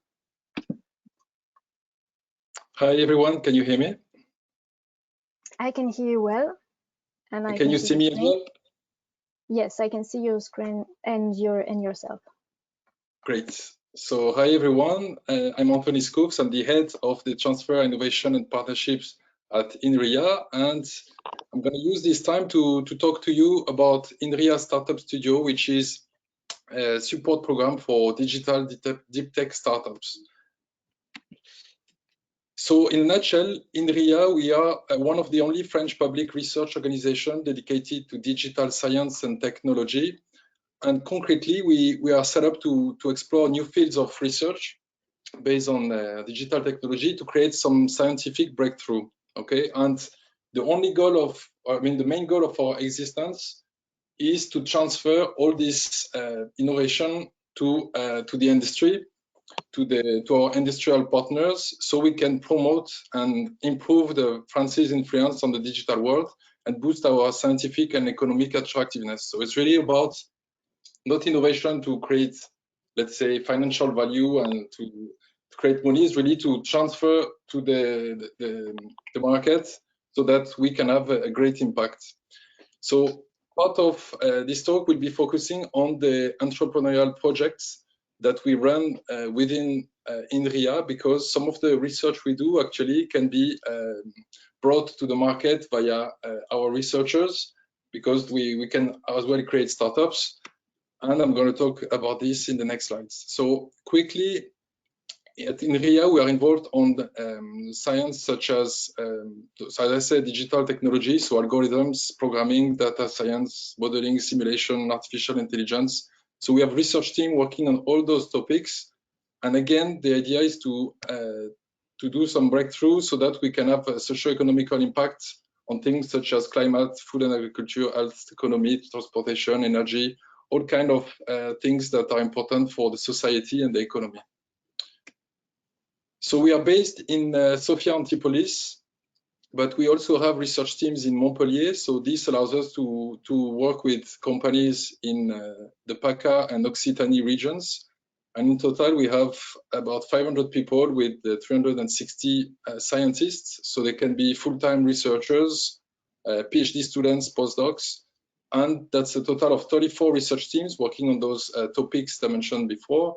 And 18 of those teams, they are built with scientists from the CNRS, INRIA, UCI universities, and engineering schools. So we have a multi-set teams to really have all the skills we need to innovate. And in France, we have 8 centers. And for the past 20 years, we created 170 startups that really took the technology we had developed and brought it to the market. So very recently, INRIA, we have released our plan for the next 3 to 4 years. So it's a plan for 2023, where we want to grow and by an order of magnitude in terms of a number of startups that we bring to the market. And we want to reach a rhythm of 100 startups per year coming out of INRIA. So because we are not there yet, we have put together a program called INRIA Startup Studio, which has been, which is a program to support scientists to start this process of getting into the creation of a startup. So really to mature an idea, to really help them with the concept of use cases, trying to go from an idea to a product. And it's a 1-year process, which I'm going to discuss now. So concretely, this program, the Startup Studio program, provides to the people that decide to follow it a contract for up to 12 months for 1 or 2 persons. So it could be 2 scientists from a team, so possibly a PhD student that finishes his studies, or postdoc, or someone, or even a researcher that want to go towards the startup route. So it could be 2 of them, but it could also be 1 scientist together with someone outside of INRIA, which could have more business skills that could really create a team that will later on succeed into the creation of a startup. So it's not really close to INRIA researchers. It's really, it can really combine with people from the local ecosystem that have ideas and that can find a research team that has the technology to bring together a company. So it's a great opportunity because we also provide the hosting. So you would have your office in our center in Sofia Antipolis. You would have a training. So it's a 4-month training at EM Lyon, which is a management school in Lyon, to really get all the basics on business, marketing, legal aspects, and also a day-to-day coaching with my team, where we have, let's say, startup experts which will allow you to avoid all the pitfalls that usually you can find when building your project. So it's really about building a team, getting into a great concept, a product, finding a market where you could potentially make an impact. And at the end of these 12 months, this is where you could create the company, go to an incubator, and really start to find your first customers. So it's a great opportunity, because when someone finishes its contract with a PhD, a postdoc, or other, or someone outside of INRIA who is looking for a new opportunity, it's a great way to take a technology that has many years of work, so it's really strong technology, and bring it to the market, and have INRIA as partner of your projects, which can be an asset when you go looking for extra funding later on. So now, this program, the key conditions, the first one is that the project has to use technology from INRIA. So it can be a piece of software, it can be some know-how, patented technology. And really, it's all about transferring this IP asset into the startup when that startup will be created. So basically, you have a technology, you build a team, and you create your project so that when you create the startup, everything is transferred to the startup so you can exploit it and really start acting on the market. So preferably it should be a deep tech technology, because we really aim at high growth and high impact startups. So, and we believe that this deep tech technology will really make a big differentiator for you and in the success of your company. So as I said, one of the founding members should be someone from INRIA, but external entrepreneurs are accepted, especially those with more business skills that will match up very well with the research profiles that we have within INRIA. So it's not, many times we don't have external people, but they are welcome if there is really a good reason for it. The company should not be registered before entering into the program. It's really pre-creation of the company, so really to mature the concept. And we really want serious and motivated candidates, because the risk is that if you are financed, if you have a great environment, if you have a proven technology, if you have help, coaching, training, the risk is that you you kind of take it easy, you get into a comfort zone, and you don't exploit every single day the same way as you would exploit it if you were without any financing and trying to create your startup from scratch. So we provide these great opportunities to accelerate this process, because when you work with deep tech, cutting edge technology, to bring something to the market, it's a long process. There is a big gap that has to be covered quickly. So we really give resources for people with great motivation to transfer this into a product and the market opportunity. So how does it work? Basically, we are working on creating this entrepreneurial spirit within INRIA, because not all researchers want to create startups. So we try to motivate the one that have this spirit that want to do it. But also in the local ecosystem in Sofia Antipolis, we are going to organize more and more events, such as a hackathon at the end of the year, where we are going to invite people from engineering school, business schools, to try to mix people with different backgrounds with our engineers, and to try to create those teams or those ideas that potentially will come into our program. And as I said, once you get in, you have this coaching and training and so forth. So just to conclude, in INRIA Sofia Antipolis Méditerranée, our own objective for 2023 is to have 25 deep tech startups per year that come out of our program. So it's a high number, and we really want to work with the local ecosystem, with all the entrepreneurs out there that have great ideas, but they need to match also great technology. So if you have some ideas, please talk to us or talk to the research teams that you may know, and we will always be happy to talk about your innovation opportunities. So that's it for me in those 10 minutes. Thank you very much. Thank you very much, Anthony. Now we can move on to the question time. Guillaume, if we have some questions. So thank you to the presenters. It was really inspiring and different also from one presentation to the other. Actually, one question for now coming from Hadar, who's from Spain, I guess, and from a company called Drone. I guess it's a drone company for the agri-tech sector. So this question is for Julien from Symag, and he wants to know if Symag has expertise in logistics, inventory, stock management, and solutions. So I guess there could be some synergies to exploit there. So Julien, yes, just connect. Yes, So you want me to repeat the question? Yes, but we are interested to work with innovative startup on this area. We are open to a change in STARTUP3 project with.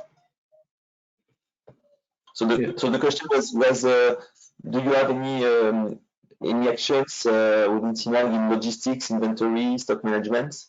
Yes, we manage. We have a solution for manage the inventory and in store. We manage the back office and the sales, stock and sales in store.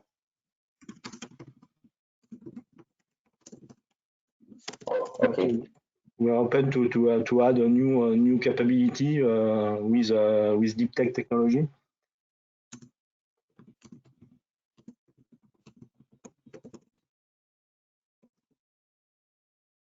Respond to the question.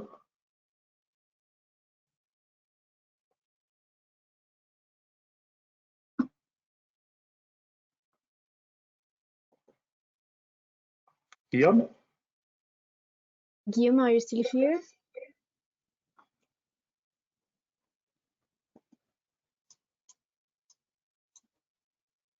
I think we lost Guillaume. So we touch potential startups and large companies. So feel free to interact on a B2B on a bilateral basis. Yeah, I think the presentations from also from Pascal and Anthony were really inspiring, and especially because Startup3 is a very for me it's a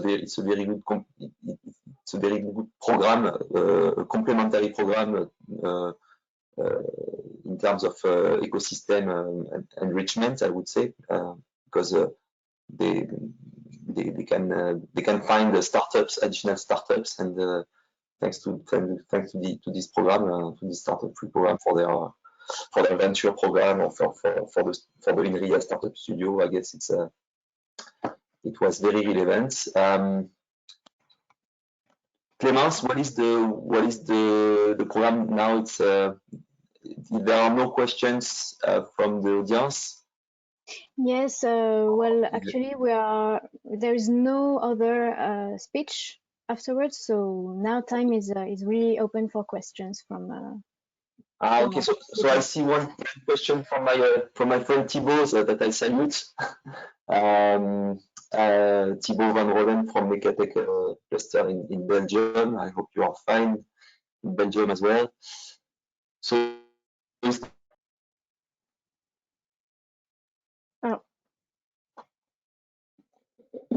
Question is, how can the INRIA Studio program interact with the entities, startups, and SMEs outside of France? It's a very question to Anthony. So do you accept very well the question? Could you?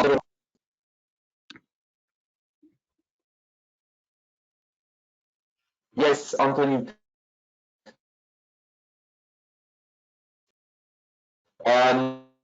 So the question is, does INRIA Studio open interaction with startups or anywhere else in Europe? That was the question. So if I understood correctly, let me put the video. Yeah, so the INRIA Startup Studio is really about creating, working with future entrepreneurs before the creation of the startup. So if you are already a startup, you can work with INRIA on some research collaboration for your needs, your projects, and we do the research before we transfer it to you. But the actual program of INRIA Startup Studio is about helping people to create startups. So if you're a startup, it's not for you. And we have centers across France. And basically, based on your location, you can get in touch with the right center, the one of your area.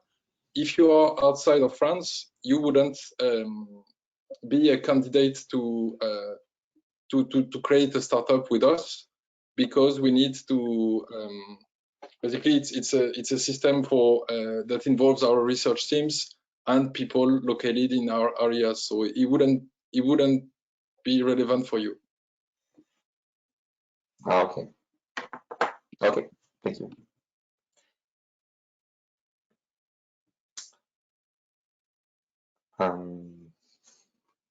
Yeah, any more questions? We can leave, Clemence, what do you think? We can leave a few minutes for remaining questions. Yes, maybe we can also give the opportunity to the participants willing to ask questions to ask them directly. We have still some time, so.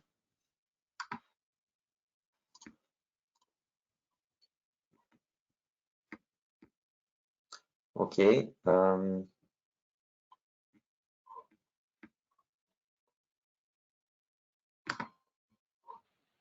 So I guess this should work with the hand, right, Clemence, with the standing up the hand.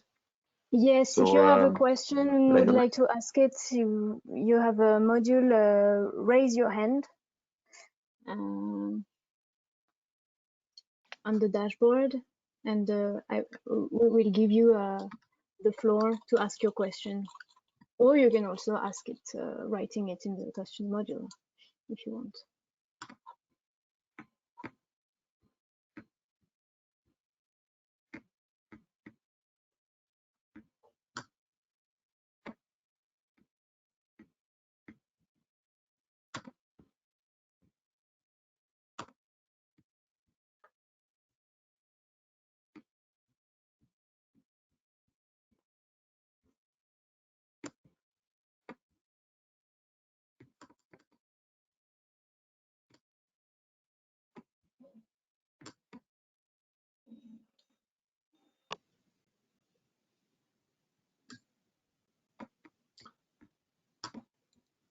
Okay, Clémence, I don't see any more questions popping up, so yeah.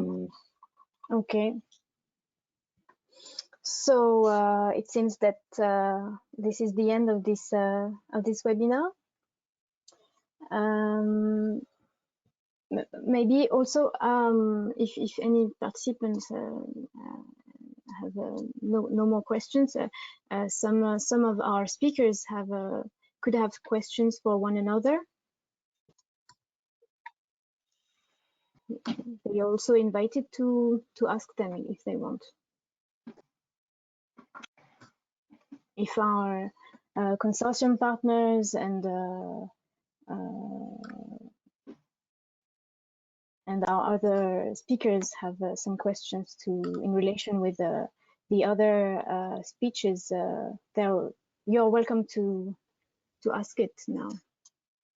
Okay, Clémence, I see a new question from Charlotte. So still coming back to the life science topic. So life science projects have a longer time to market, which is true. Will the STARTUP3 program consider specific preparation for certain candidates? So I think we can orient the question to Jean-Luc, if you are still with us. Yes, I am. The question basically is according to the maturity of the project, I guess. So obviously we have a 12 months program from something like a project, an idea, etc., but mainly a project. And the objective is to reach the market or investors or clients at the end. So if during the next 12 months we are still in, I would say, a research project, it's not obviously, I would say, eligible. It's the main rules, but we have to have a look, and if the project is very attractive, probably our colleges, such as corporates and investors, will probably have a very accurate look at the project, even if there is no project. So I think it's a case-to-case study. For instance, probably our colleagues from Amadeus or BNP, etc., if they have or NVIDIA, a clear look at the potential of research projects, I think they will be interested in.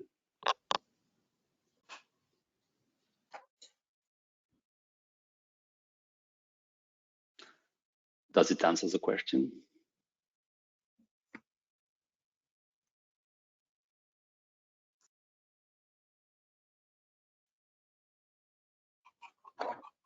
So I guess the answer is yes. I mean there is no restriction to any sector because there is a longer time to market.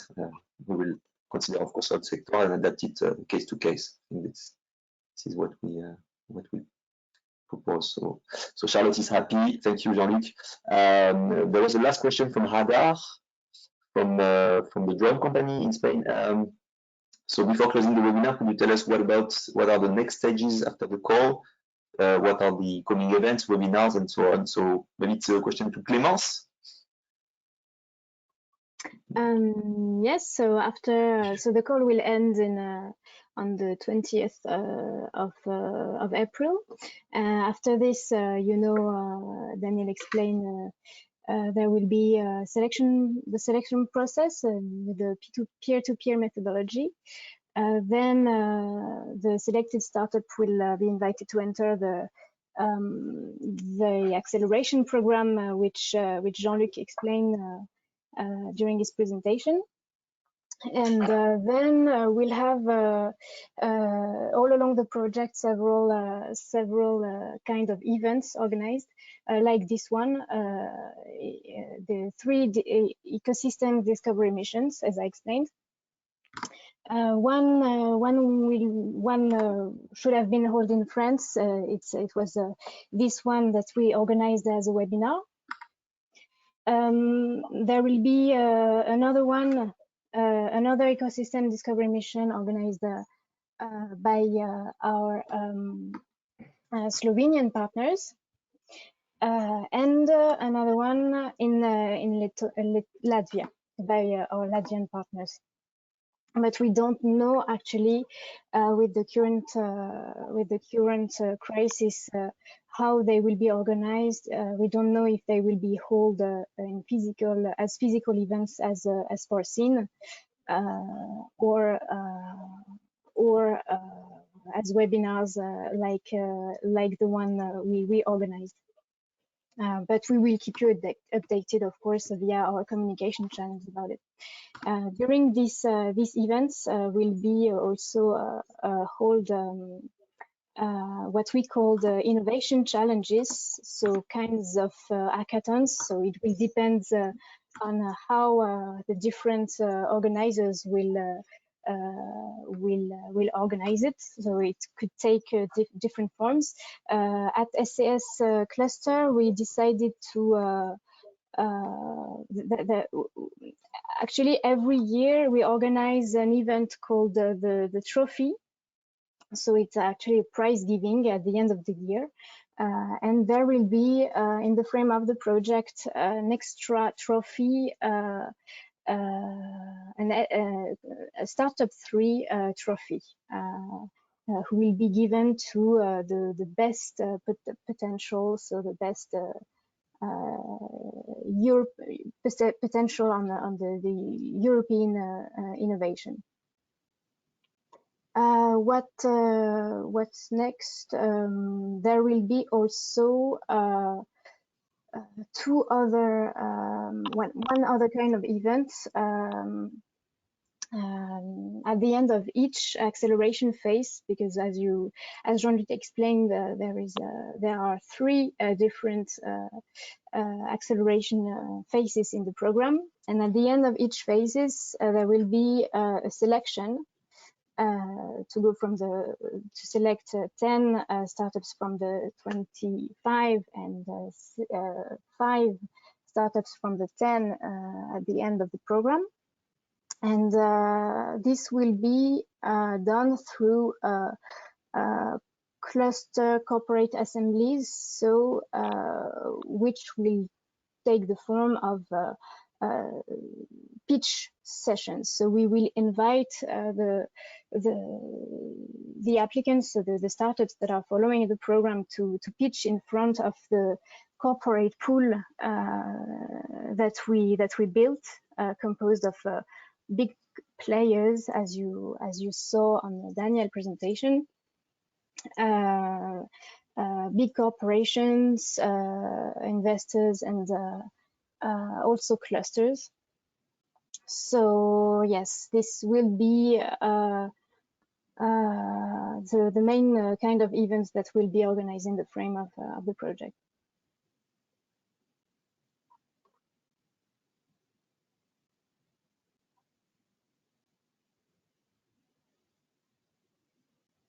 I hope I've been exhaustive. Yeah. Thank you, Clémence. I think the answer is complete. So I propose that if there is no more question, I would say we close the webinar now, and thank all the presenters for their inspiring presentation. We hope it was clear. And finally, we hope we'll have a lot of applications from startups that were present in the call, and also that you can spread the word if you're not interested to your siblings, other startups, or people that might be able also to reach out to more startups, because we are trying to make this call as much as big as possible. So in Europe, expand it in Europe. And yeah, I wish you good luck in the application. And that was it from my side.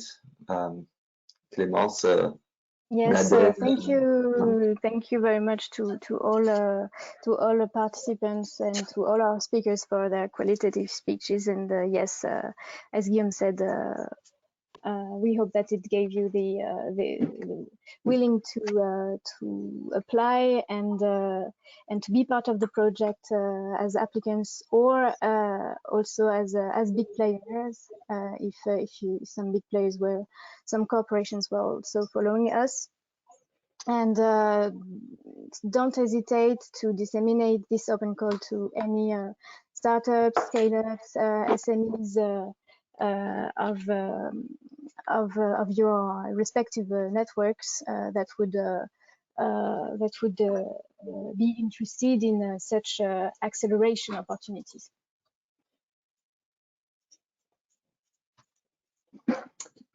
Thank you, Clémence. Thank you. Thank you. Thank you. Good day. Thank you. Good day. And don't hesitate Thank you. Bye-bye. to contact us here if you have any questions. Bye-bye to everybody. Bye. Thank you very much. Thank Bye-bye. you.